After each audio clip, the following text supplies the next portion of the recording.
Good morning. It is 8:31. Adam Uglum here in the newsroom, hosting the Community Voice program this morning.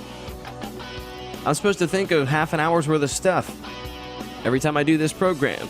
Talk about with you to provide you a little entertainment, infotainment perhaps, on the way to work in the morning. And this morning, it's a cloudy Tuesday. It's after a long Memorial Day weekend, so we're going to start off a little less serious this morning, and I'm gonna you'll like these. I've got quite a few quotes from late night TV show hosts, and it's about politicians. And I'm not sure who are worse for society, to be perfectly honest, politicians or murderers and child molesters. I'm not positive.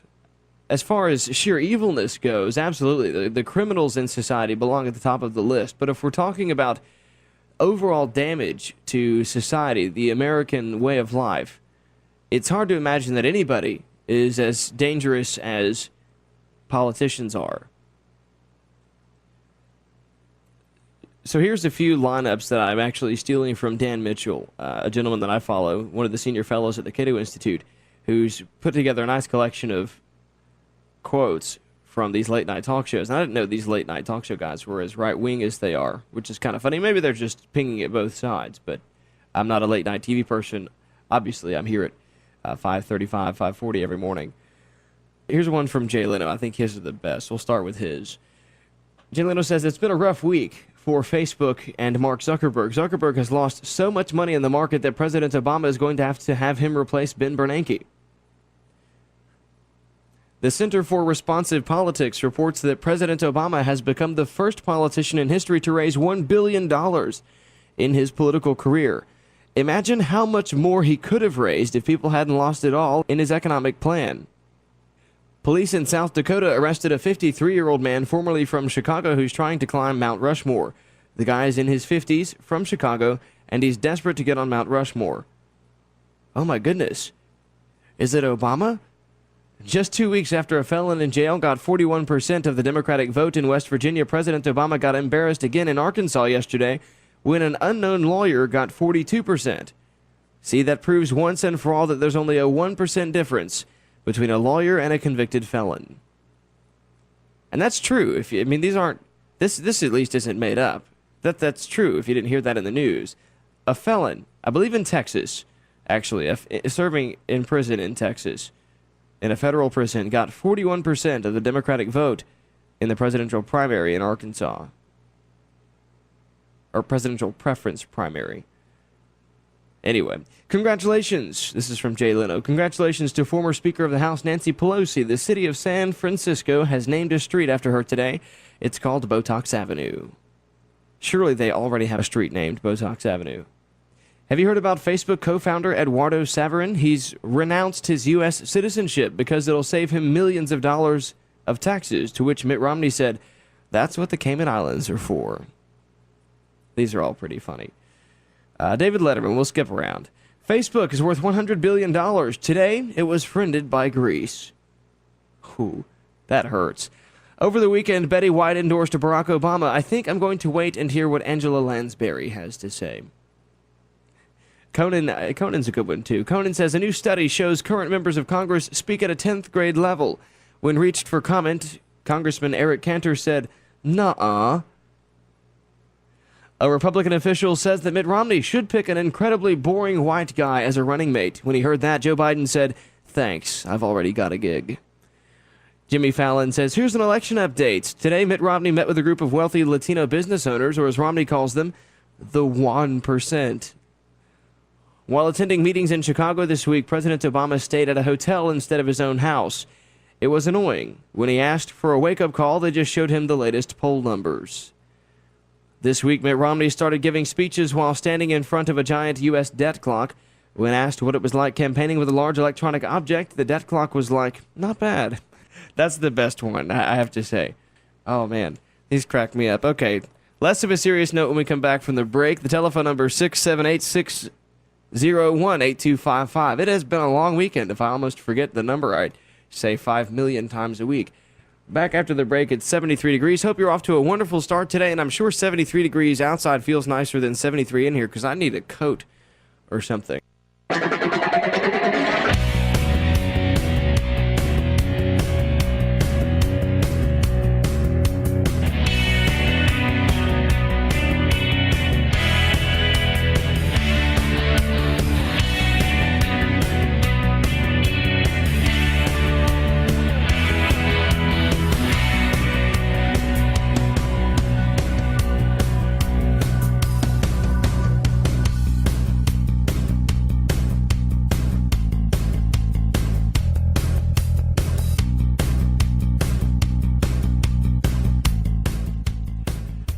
Good morning. Welcome back. News Talk 1330 WLBP. I don't know what it was, but it happened a few years ago, and I decided that I was perhaps put on this planet to educate people in a different light about mainly the negative impact of excessive government.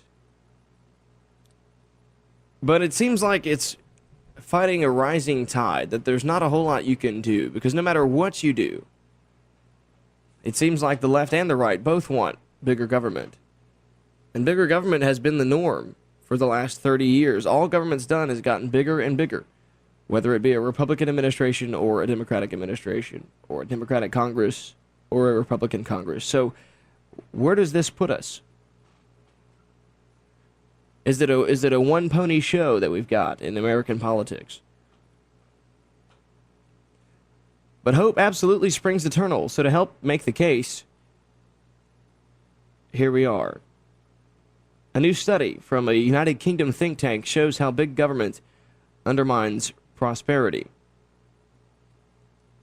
The Center for Policy Studies, authored by Ryan Bourne and Thomas, not even going to bother with his last name, examining the relationship between economic growth and the size of the public sector. The chart compares growth rates for nations with big governments and small governments over the past couple of decades. The difference is very large, but that's only the beginning. The most important findings of the report are the estimates showing how more spending and more taxes are associated with weaker performance. We all know this, but we have to prove it too. This is a passage from the study.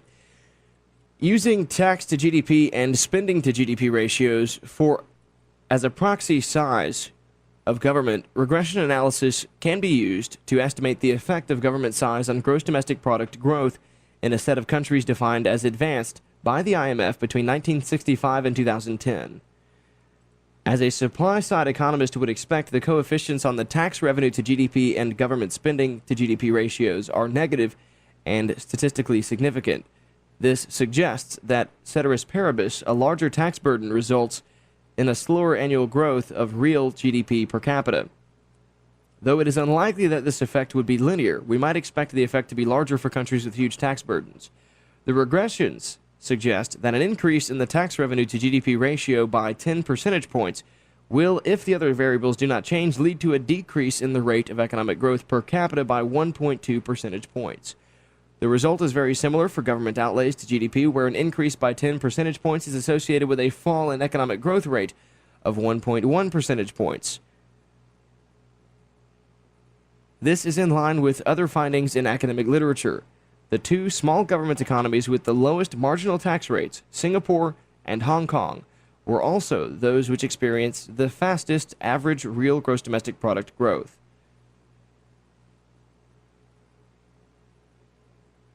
Faster growth is a good thing. It's very simple on a supply-side economics standpoint. You can justify it by saying, look, if we lower tax rates, we grow the economy, which in turn benefits in higher revenue. But higher revenue also finances more government as well. So here's another problem as well.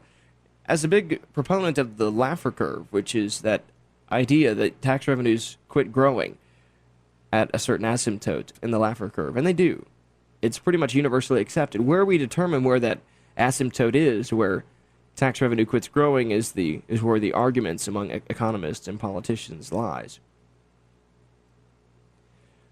But I personally don't think that we should think about it in such a way that if we lower tax revenue as a method to grow the economy and therefore increase tax revenue in the long term, we shouldn't use that tax revenue to further grow government, as often happens. What should instead happen is we should finance lower tax rates, greater freedom. If greater freedom got us those higher tax rates and those higher tax revenues, why do we lose hold of that ideology and suddenly, well, now that we have all of these revenues, we should do something with them? And when the government does something with tax revenues, when it has things that it decides it thinks money needs to be spent on because it has extra, it has more than it planned on, all we do is get larger government. Taxes grow every year in terms of tax dollars, in dollar amounts. Taxes grow every year. I can't think of a year that they've fallen. The revenue to GDP might be different, but the actual receipts usually grow every year.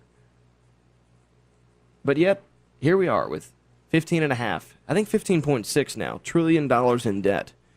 And I think it's unavoidable. A lot of people said it wasn't going to happen, but it's going to happen. $16 trillion is going to be a headline right around campaign season. It's going to happen. What are we borrowing? $4 billion a day? Something like that? They're borrowing 40 cents of every dollar we spend, and that number is not getting any better. And pretty soon, it's all going to be mandatory spending.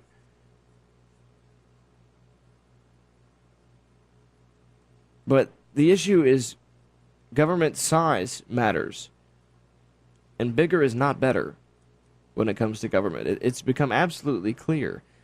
And how you want to gauge better is, of course, an interesting parameter as well, because how you may gauge it might be different. Some people might think it's okay to have a 1% yearly gross domestic product growth like they do in the Netherlands and in many of the Baltic states in the 90s, or in Japan, or many of Europe. Much of Europe. The EU-15, I think, largely has shrunk in the last couple of years. Economic growth in the last 30 years among the EU-15, which are pretty much the top EU countries. Economic growth has gone from 3, 4, 3, 5, 3% per year in the EU from 30, 40 years ago to a very, very timid 1, 2%. And all that's happened is government's gotten bigger in Europe. Tax rates have gotten bigger in Europe. Healthcare has gotten socialized in Europe. People are happy, perhaps, in Europe. They may have everything they need financed by the upper class. Here in the United States, where it's uncommon for your average citizen to have a cold room at all in the wintertime, that's the standard in Europe. Almost everyone has just one room heated in their home. It's really only the tip of the iceberg, and how we deal with getting this information across to people. It's so easy to just argue about gross domestic product growth and how that raises real incomes. Hong Kong and Singapore are growing right now. Hong Kong and Singapore are not in a recession, ladies and gentlemen. Why? Because they've practically got no income tax. Well, they do, but it's very low. It's very flat, namely. And to get into labor economics here for just a moment, we'll talk about the progressive income tax for a second here. When you graduate an income tax, you create inefficiencies. Because what happens is, believe it or not, there is a supply and demand for labor. I know it's kind of strange. No one ever talks about the supply and demand for labor.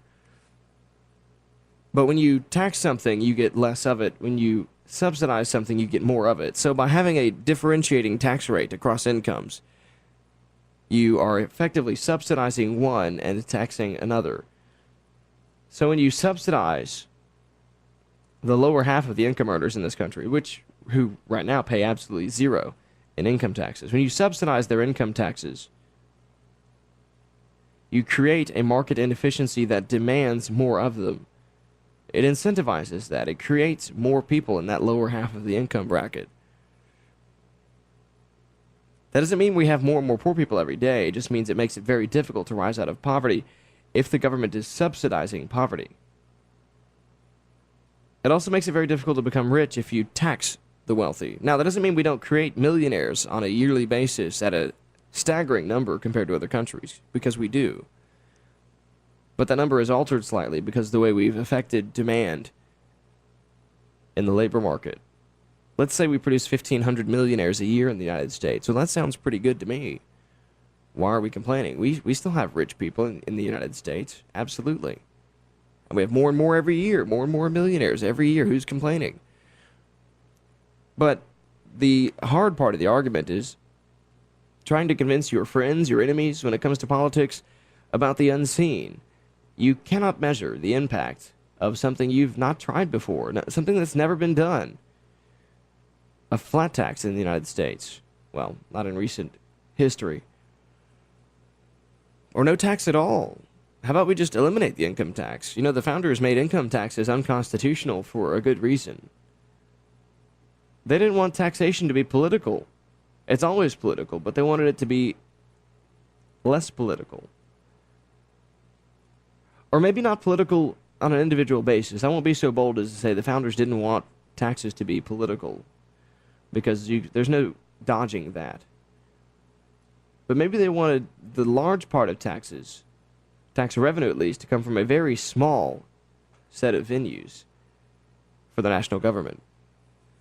Because all of this wealth redistribution, all of these farm programs, farm subsidies, business subsidies, all these Solyndra-type programs, all these vote-buying schemes to bail out industries, all of that stuff, the founders would have rather that stayed at the state level.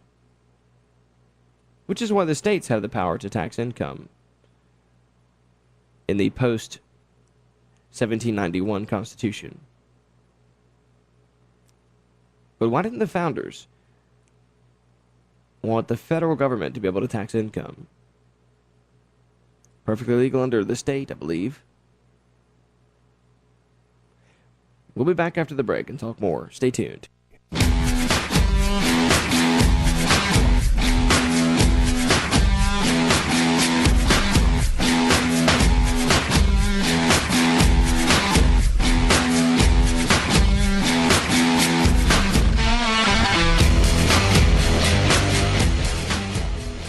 Okay, so obviously it's very easy to make fun of France and Europe and all those countries for the basket case of a financial state that they are in. And the conservative government under Sarkozy was so bad, you could almost consider the election of Hollande a step in the right direction, the socialist president they have now. I mean, he campaigned on increasing the taxes on the millionaires and billionaires, whatever his campaign stump speech was. It doesn't really matter. He just wanted to play the wealth envy game. And I'm sure he'll get his way, because the legislative and the executive are tied together in parliamentary systems like they have in the UK and France. So when there's a new president, he controls the entire government. And when he wants something passed, he gets it. So imagine what would happen if we had a parliamentary system in the U.S. and Barack Obama were president, and Barack Obama were the head of the executive and the legislative branch. What he wanted happened. Period. Dot. Careful, I don't want you to have a car accident or anything. I know that's a scary thought. Don't drive off the road. It's only a hypothetical situation. The New York Times has a big story about French entrepreneurs and investors looking to escape looming class warfare tax hikes, as they are to expect from the new socialist government elected in France. Here's a couple of excerpts. French guy's name I'm not even going to bother with. A descendant of a French general who fought for the Americans is trying to help his wealthy countrymen escape what he calls the tyranny of a new socialist government primed to severely tax the rich. Well-heeled French citizens are scouring real estate opportunities in neighboring countries like Britain and Switzerland. The United States, particularly New York and Miami, is also drawing French investors looking to pick up rental properties, or pied-à-terre, brokers say. The French buyers most active in recent months are generally looking at properties between $500,000 and $5 million, brokers say. What the French are so concerned about is Mr. Hollande's campaign vow to tax income over 1 million euros at a 75% rate. It will also raise the tax rate on capital gains to the same level as the tax on ordinary income. Pretty bold. Really, I just have a hard time wrapping my head around the moral philosophy, I suppose. I'm not sure what you'd like to call it, behind confiscatory taxation, or the premise that a portion of your life belongs to the government, which is, to me, what taking your income means. I feel a little bit differently about collecting tax money off of money you spend, because it's money you give away, well, somewhat voluntarily. But taxing your income, that is by force, absolutely. And it's much more representative of a portion of your life, because you spend a great deal of time working every day. And when I see that the government wants to take 75% of any point of your income, I don't care who you are, I don't think it's the government's place to take 3/4 of what your life is for any reason. At what point do we tell ourselves it's okay for the government to pick a select few of our society based on some arbitrary qualification and say that a third of their lives belongs to us? If they said 100% of all income over €1,000,000, I imagine there's still a buku of people that would be all about that. Even in the U.S., I'm sure I could find a few who just said incomes stop at 500,000. After that, that's too much money. You don't need that much money. We'll just stop it right there. At some point, it becomes slavery, ladies and gentlemen. So we're defining that fine line between slavery on one end, where the government takes 75% of your income, and anarchy on the one end. And we're obviously somewhere in the middle. And that lever can move left and right. Which direction do we press that lever? There are two ways in which France has better policy in this regard than the United States when it comes to confiscatory income taxes. France, like almost every other civilized nation, does not have worldwide taxation. So when French citizens move to Switzerland, Hong Kong, or the U.S., they pay tax to those nations but are no longer subject to French taxes on this foreign source income. Sadly, that's not true for overseas Americans who are subject to tax in the nations where they live and the IRS. Their only choice, if they want to escape this punitive and unfair form of double taxation, is to renounce their U.S. citizenship. So if you work and earn a living in Hong Kong, you're a successful business person, the U.S. has jurisdiction to tax your income. But when Americans like Eduardo Severin decide to surrender their passports, renounce their citizenship, it becomes a news topic and they are hit by punitive exit taxes. This is the type of policy normally associated with some of the world's most odious regimes. For example, Nazi Germany and the Soviet Union. France, I'm told, not necessarily perfect in this regard, but the tax treatment of people redomiciling in another country is not nearly as onerous, especially if they go to another EU nation. It's kind of scary. I mean, not many Americans leave America to go become citizens elsewhere. I mean, it's a pretty popular place. People flock here, not out.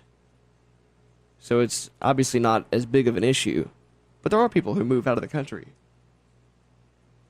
And to save yourself a lot of money, it's just a lot easier to not be an American. Is that the America that we want? Where if you decide to move to another country, and you would still like to retain your American citizenship status for the whatever duration of your stay in another country, that if you would like to retain that, you are subject to punitive income taxes even though you aren't even earning income in that country. I don't know. I'm not sure how I feel about it, to be perfectly honest. That doesn't sound right to me at all. I don't think it sounds right to you either. And there's a lot about the modern world that doesn't feel right to a lot of us, and that's why you're listening to this program. Because I'm here to help you along, help me along. It's very worrisome a lot of the time to think about what direction we're going in. How do we get that lever to move back towards freedom? And freedom for all people. Freedom should not discriminate. Freedom should never discriminate. Just as laws should never discriminate, be they social, economic, whatever. I don't care what law it is, it should not be discriminatory based on anything. And that's my humble opinion. What kind of world do we want to live in? Do we want one where left or right the government picks out what type of society we have? Or do we let the government do the things that the government is supposed to do and society constructs itself? Does the government need to prop up the family? Does the government need to prop up businesses? Does it need to prop up the people? Or do we trust the people to support themselves as they have for millions of years?